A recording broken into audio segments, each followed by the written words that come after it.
This is a story about a world obsessed with stuff. It's a story about a system in crisis.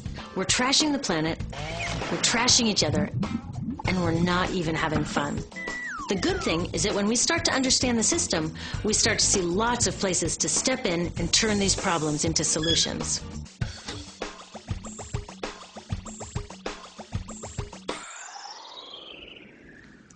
Can I tell you, I love my Pantene Pro V. Of the dozen or so personal care products that I use every day, it's the one I can't live without. It says it gives my dull hair the ultimate cool shine. How does it do that?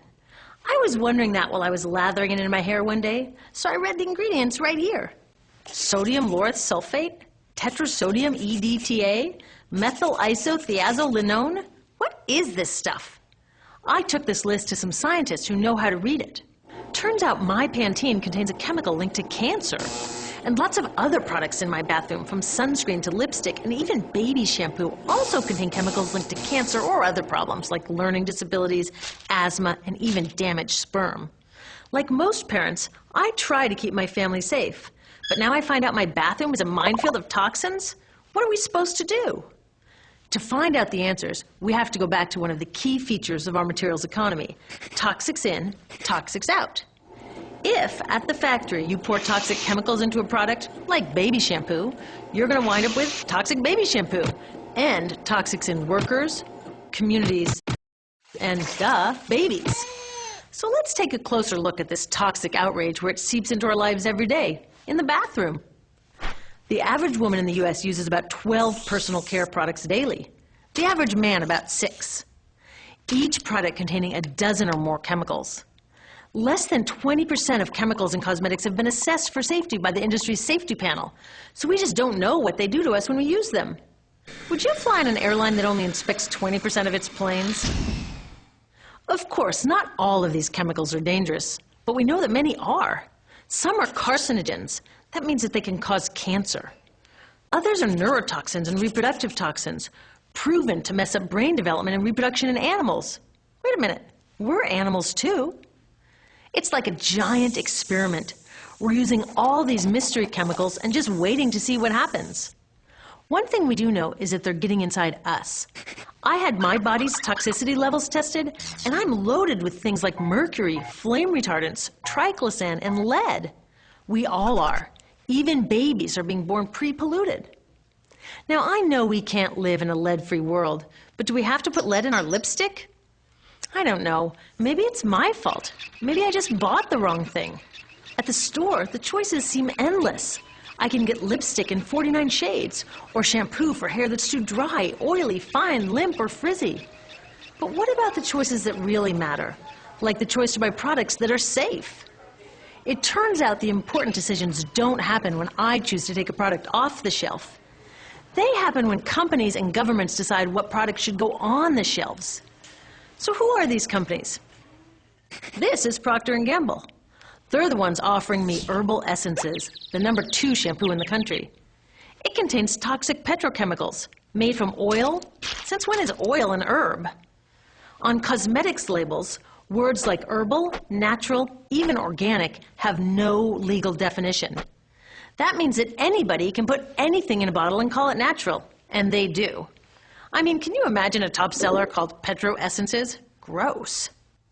What's even nastier are hair relaxers marketed to 5-year-olds and skin whitening creams.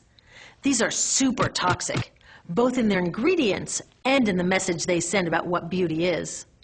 Oh, here's Estee Lauder offering me a chance to help find a cure for breast cancer.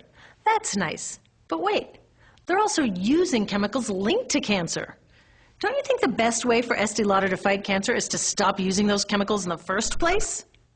So really, I get to choose between meaningless claims on a bottle.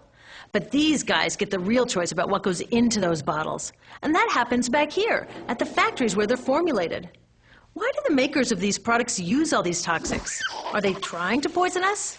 No, they're just working from a 1950s mindset when people were totally swept up in better living through chemistry. In all that excitement, they forgot to worry about human health impacts.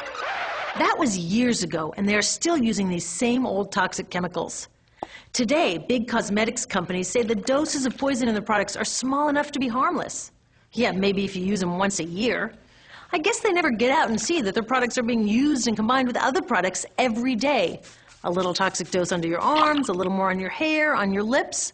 And workers in nail and hair salons get dosed all day long. So the industry is used to doing things this way, and they can.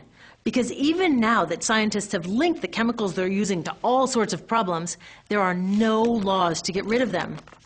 You're thinking, really? Come on, nobody's making sure that the stuff we smear all over our bodies is safe? Nope. The FDA doesn't even assess the safety of personal care products or their ingredients. Since 1938, they've banned just 8 out of over 12,000 ingredients used in cosmetics. They don't even require that all of the ingredients be listed on the label. Now, this is an example where we can all agree a little more government action would be helpful. This lack of regulation leaves a huge hole that the cosmetics industry is all too happy to fill. They set up their own committee to self-police their products, and compliance with their recommendations is voluntary. So the cosmetics industry is making the rules and then deciding whether or not to follow them. So you see, it isn't our fault that these toxic products are in our bathrooms. It's a whole broken system that's ignoring the simple rule: toxics in, toxics out. But we're not helpless. There are resources online that we can use to protect ourselves by identifying the best possible choices in the store. But the real action is with people working to change the system. Because if we really want to solve this problem, we got to start here with these guys. Women, parents, workers, people all over the country are demanding that Congress pass a new law, giving FDA the power to make sure that our personal care products are safe. We need common sense laws based on the precautionary principle. That means that when you're dealing with hazardous chemicals, just err on the side of caution. Let's not debate how much lead should be allowed in lipstick. Just get the toxic chemicals out of our products. Smarter laws would force companies to get past that old 50s mindset and figure out how to get us all clean and shiny without toxic chemicals. Can they? Totally. Many responsible cosmetics companies are already putting safer products on the market. Green chemists are developing substances that are designed to be safe and non-toxic in the first place.